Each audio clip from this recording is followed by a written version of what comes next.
Hours ان سے زیادہ ہیں جو ویڈیو میں ریکارڈ ہیں. علم کے ساتھ تو آپ کمپیئر ہی نہ کریں, وہ آپ کو پتا ہے ان بیچاروں کا کیا لینا دینا علم کے ساتھ. ہاں, نہ انہیں قرآن کا پتا, نہ انہیں سنت کا پتا. وہ اپنے فرقوں کو, بزرگوں کو لے کے چلے, اور اس کا نتیجہ آپ نے دیکھ لیا ہے کس لیول کی سب کانٹیننٹ میں گمراہی پھیلی ہے. بہرحال جی, فرقوں کی دکانیں بند, the damage has been done. ٹھیک ہے, چیخیں اب آپ سنیں بنو امیہ کی قیامت تک. میں نے دیکھیں کئی سال پہلے کہا تھا کہ پہلے شیعان علی چیخیں نکالتے تھے نا, ٹھیک ہے, اور انہیں شیطان نے ہائی جیک کر کے رافضی بنا دیا. تو اب بنو امیہ کی چیخیں نکلیں گی, اور یہ ناصبی تو پہلے ہی تھے, ہم نے انہیں ایکسپوز کیا الحمدللہ. ہم نہ ناصبی ہیں نہ رافضی ہیں. ان بندروں کی چیخیں سنیں, اور یہ بندر کا لفظ حدیث میں آیا ہے, مسند ابی یعلا میں, المستدرک الحاکم میں ہے. سیدنا ابو ہریرہ رضی اللہ تعالیٰ عنہ علیہ السلام کہتے ہیں کہ رسول اللہ صلی اللہ علیہ وآلہ وسلم نے اپنی وفات سے چند دن پہلے ایک خواب دیکھا, اور نبی کا خواب وحی الہی ہوتا ہے, یہ ذہن میں رکھیے گا. بخاری مسلم میں حدیث موجود ہے کہ یہ نبوت کا 46 نمبر حصہ ہے خواب.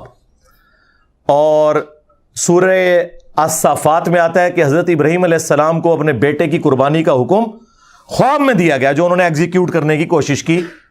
وہ کیوں؟ اس وجہ سے کہ وہ وحی الہی ہے. تو نبیوں کا خواب وحی الہی ہوتا ہے. تو نبی علیہ السلام نے خواب میں دیکھا کہ بنو مروان, بنو امیہ کے بندر میرے ممبر کے اوپر ناچ کود رہے ہیں, اچھل رہے ہیں. اور پھر آپ اتنے غمگین ہوئے اس خواب سے کہ آپ وفات تک کھل کھلا کے ہنسے نہیں. یہ الفاظ ہیں حدیث کے. آپ کو یہ پتا تھا کہ آپ کی امت کے ساتھ یہ سب کچھ ہونا ہے, جیسے آپ کو یہ بھی پتا تھا کہ دجال آئے گا, وہ آزمائش ہے, وہ تو نہیں ٹلنی, ہم نے کیا پرفارم کرنا ہے. یہ اصل چیز ہے جو نبی الاسلام نے ہمیں ایجوکیٹ کرنی تھی. تو آپ نے بنو مروان کے بندر, اور وہی ہوا. آپ دیکھیں بنو امیہ پھر مسلط ہو گئی. جو لوگ کہتے ہیں آپ پوری بنو امیہ کو برا کہتے ہیں, ہم نے بار بار عرض کیا ہے ایسا جھوٹ نہ بولا کریں. بنو امیہ کے جو لوگ اسلام کے لیے خدمت گزار تھے, سیدنا عثمان غنی رضی اللہ تعالیٰ عنہ, سیدنا عمر بن عبد العزیز رحمہ اللہ تعالی, یا وہ بنو امیہ کے لوگ جو جنگ صفین میں مولا علی کے ساتھ تھے, ان کی قدموں کی خاک ہماری آنکھوں کا سرما. لیکن ان کے پیچھے تو آپ باقی لوگوں کو نہ چھپائیں. یہاں پہ بھی نبی علیہ السلام نے بنو مروان, بنو امیہ کا ذکر کیا کیٹاگوریکلی, لیکن جو ان میں اچھے تھے وہ اس میں سے ایکسکلوڈ ہوں گے. یہ انڈرسٹوڈ ہوتا ہے, عربی میں تغلیب کا قاعدہ ہے.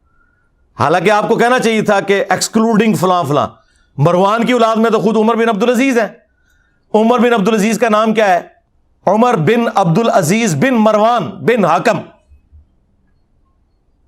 لیکن ہم ان کی تعریف کرتے ہیں, اور وہ واحد بندہ ہے جس پہ سنی اور شیعہ دونوں متفق ہے. اسلام کا پہلا مجدد ہے. 99 ہجری میں وہ خلیفہ بنے, اور 2 سال کے بعد ان کا ٹوٹل جو دور خلافت ہے سیدنا ابوبکر جتنے, آلموسٹ 2.25 سال, 101 ہجری میں انہیں شہید کر دیا بنو امیہ نے. 40 سال سے بھی کم ان کی عمر تھی زہر دے کے, لیکن دنیا پہ وہ اثر چھوڑ کے گئے ہیں. تو اسلام کے پہلے مجدد بھی ہیں. بس ان سے پوچھا کریں کہ بنو امیہ کا گند صاف کرنے کی وجہ سے اگر عمر بن عبد العزیز مجدد ہیں, تو 1200-1300 سال سے ناسبیت کا گند صاف کرنے والا مجدد کیوں نہیں ہے؟ For the sake of joke only. یقین کریں, میں تو چاہتا ہوں میں کسی کونے خدرے میں ایک گوشہ نشینی کی زندگی گزاروں. میری یہ طبیعت ہی نہیں تھی, لیکن اللہ تعالیٰ نے جو کہ اب مجھے مسلط کیا ہے ان کے اوپر, تو اللہ کی ڈیوٹی تو پوری کرنی ہے. اس کے نبی کی ختم نبوت صلی اللہ علیہ وآلہ وسلم کی جو ڈیوٹی ہمیں سپرد ہوئی ہے, کون سی ڈیوٹی جو ہم سے پہلے کسی نے نہیں کی. صرف غلام احمد قادیانی دجال کو یہ جھوٹا کہتے تھے. ہم نے چشتی رسول اللہ, اشرف علی رسول اللہ کو بھی ایکسپوز کیا. اب ان کی چیخیں سنیں, ان بندروں کی, جن کو نبی علیہ السلام نے کہا بندر. ظاہر ہے ان کا دفاع کرنے والے بھی بندر. اچھا, یہ بندر کیوں؟ قرآن میں آیا نا, کونوا قردۃ خاسئین. اصحاب السبت جو تھے یہودی, جنہوں نے وہ غلط تعویل کی تھی, اللہ نے انہیں پھٹکارے ہوئے بندر بنا دیا. تو یہ بنو امیہ کہ خدمت گزار بھی وہی پھٹکارے ہوئے بندر ہیں. شکلیں تو ان کی انسانوں والی ہیں, کرتوت ان کے بندروں والے ہیں. اس لیے آپ دیکھتے ہیں کبھی ایک شاخ سے لٹکتے ہیں, کبھی دوسری سے, کبھی بخاری کی حدیث کا انکار کرتے ہیں, کبھی مسلم کا, کبھی قرآن کی آیت سے بھاگتے ہیں. یہ وہی حرکتیں کر رہے ہیں. اس لیے ان کے لیے بندر کی جو تمثیل نبی علیہ السلام نے بیان کی نا, وہ بالکل درست. اب آپ دیکھیں کتنے شریف بنے ہوئے ہیں, کہہ رہے ہیں کہ جی چشتی رسول اللہ کا تو ہم انکار کرتے ہیں. دیکھیں ہر بندہ اب باہر نکل کے اللہ تعالیٰ اپنا ویڈیو کلپ ریکارڈ کرا رہا ہے ان کے بڑے میں سے. کڑے نا تو کھٹے جو باہر, ہاں ہر بندہ آ کے کہہ رہا ہے نہیں ہمارا تعلق نہیں. سرکار اگر تعلق نہیں ہے تو مناظروں میں دفاع کیوں کرتے تھے؟ ابھی تمہارے سارے مولوی زندہ ہیں جنہوں نے وہ مناظرے لڑے ہوئے ہیں. پوچھو ذرا حنیف قریشی صاحب سے, پوچھو ذرا نوری سے, وہ قلعہ ٹھوکاں گا وہ والا نوری, ہاں وہ تو دفاع کرتے رہے ہیں. اور جو چھوٹو انہوں نے لانچ کیے ہیں وہ پیچھے بیٹھ کے سبحان اللہ بھی کہہ رہے ہیں. خواجہ نے کیا فرمایا؟ سنو کہ میں کون ہوں اور کیا ہوں. محمد الرسول اللہ صلی اللہ علیہ وسلم کے دربار کے کمینے غلاموں میں سے ایک ہوں. کمینے غلاموں میں سے ایک ہوں. کمینے غلاموں میں سے ایک ہوں. ہائے ہائے ہائے ہائے ہائے, کتنے تو سٹے ہے تہاڈی چیخاں نکلنیاں چاہیے نے, اے جسٹیفائی نے. بس ہوں تسی والا کیا کرا کرو, ایک وڈی بوتل رکھو, ایک چپساں دا پیکٹ, انجوائے کرو چیخاں. چپس کھاؤ پھر پیو, پھر اور ختم ہو جان پھر رکھ لو. چیخاں انجوائے کرو انہاں دیاں.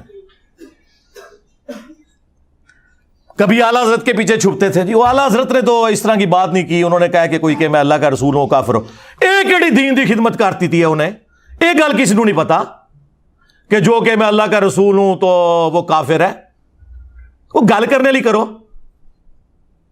ہم نے بتایا ہے کہ تم کہتے ہو کہ احمد بریلوی اعلیٰ حضرت المتوفا 1921 عیسوی بمطابق 1340 ہجری وہ مجدد تھے, غوث وقت تھے. تو بزرگوں تو اتنے بڑے لیول کے تھے وہ, تو یقیناً دلوں کا حال بھی جانتے تھے. انہوں نے فتاوی رضویہ کے اندر اس کتاب کو یہ کیوں کہا کہ رسول اللہ کی بارگاہ میں مقبول ہے, 7 سنابل 7 چشتیہ کے بزرگوں کے حالات, جس کے اندر چشتی رسول اللہ لکھا ہوا تھا. حشر بہش میں تو لکھا ہی ہوا تھا. وہ کہتے ہیں جی اعلیٰ حضرت نے کہا کہ چشت کے بزرگوں کی جو کتابیں ہیں نا وہ ٹیمپر ہو چکی ہیں, ان کا کوئی اعتبار نہیں. نہ 7 سنابل کے بارے میں انہوں نے کہا ہے کہیں کہ یہ وہ ٹیمپرڈ بک ہے.